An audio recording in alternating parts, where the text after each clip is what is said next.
What am I looking at here? What is this beast on my floor? You know, sometimes I feel like there's a curse in which whenever something becomes a hit, there is a demand for a movie, but once you entrust your intellectual property to a studio to make a film about it, they almost always have dollar signs in their eyes and drop the source material in the bin. A prime example of this would be Dragon Ball Evolution. Ugh, get it off my screen! However, when I heard a rumor last year that the game Detective Pikachu would be getting a movie adaptation featuring Ryan Reynolds, I didn't know what to think of it, and sure enough, a couple months later, the movie was revealed and everyone's response was, ugh, what the hell is Mr. Mime? They shouldn't have made a live-action Pokemon movie!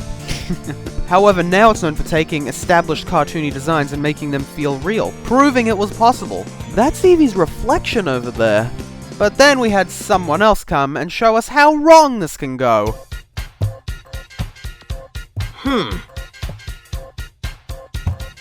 Whoa! No! Oh, Sonic, where the hell do I start? From the first poster to the leaked, promotional stuff. None of us had any idea where we were going. And then the movie trailer came and... Ew! Gross! Frankly, I think Jim Carrey is not something I thought I really wanted. Nope! I'm wrong. But he's something I really wanted. And I can kind of see what they plan to do with this character. But then there's...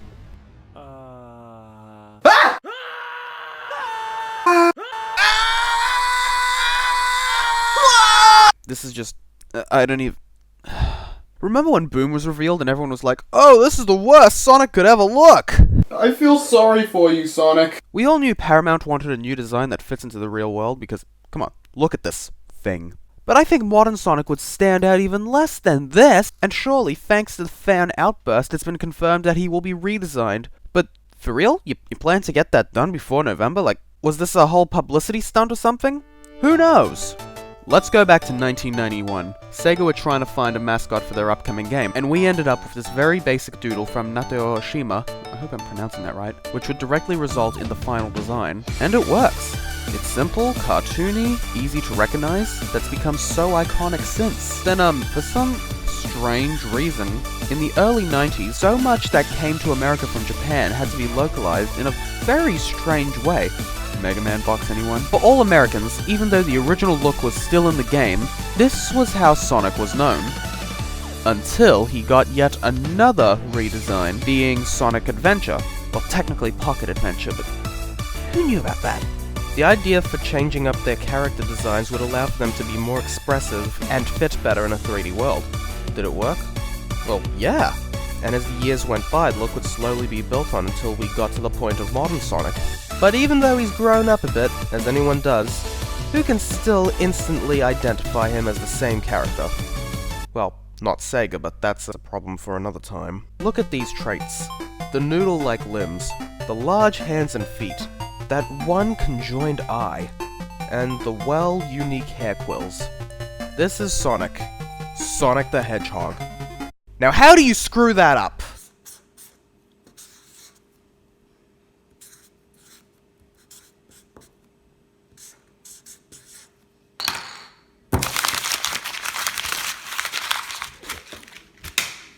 What's with his eyes? And those teeth? I mean, why does he have human teeth? He even had hedgehog fangs in Sonic Adventure. How is this more real? Does more real mean more human to you? I'm just gonna come out and say, I can't tell if this was either an honest mistake or done intentionally, but the movie comes out this year, and how do you get this far into a film's development and not realize how unappealing it is? Okay, so we've just signed this deal. Clearly this movie is gonna be a big hit. We're gonna get a lot of money off this. Sir, shall we work on the character design? The title character's not gonna be important. No one will care. We'll work on him later.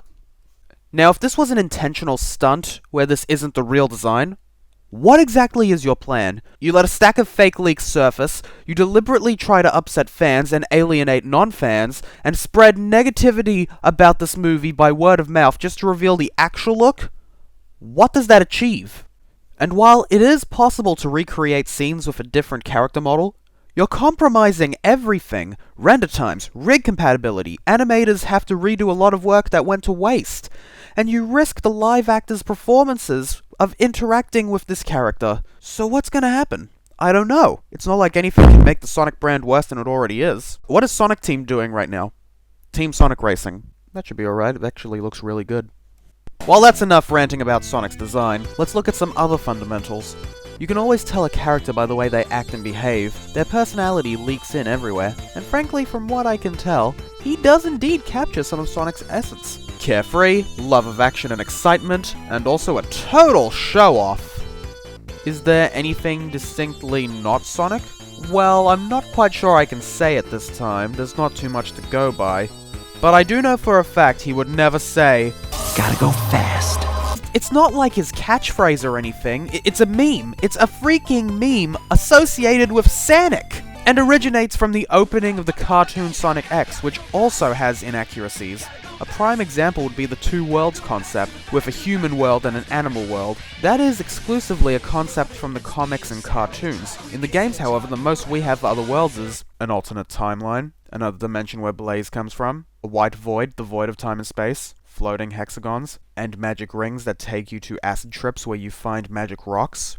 While the main world is pretty solid, a few islands here, a lot of landscapes and cities based on real locations, filled with lots of humans. Psst, in case you couldn't tell, this is Earth. And the movie? Now, I want answers. Basically, it looks like I'm gonna have to save your planet.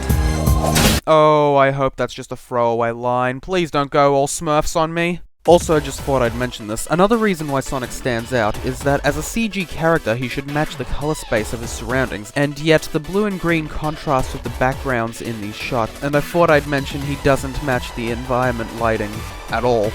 And one last thing before I go, what's up with his abilities? Sonic is graced with the gift of speed, and the movie went for the creative choice of making electricity appear on him.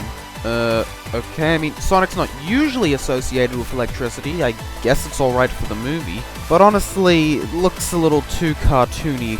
Sure, that's not really how light bounces off objects, but I'm glad to see the spin dash and rolling made the transition, and I've heard some complain about the ring he throws being a portal, but, well, ring portals are literally in the first game. Heck, I've already showcased it on this video. Every hero has a Genesis? That doesn't make sense. Oh, a Mega Drive. That's not funny. Anyway, while I do have many concerns for this movie, I'm quite interested to see how it turns out. And yes, I am aware I said the same thing about Sonic Forces, but shh. So anyway, thanks for watching the video. If you're interested in Sonic's early history, check out this video here. You might even learn a thing or two. And if you're interested in seeing more from me, please consider subscribing. If you want. So anyway, stay tuned, and stay awesome, guys.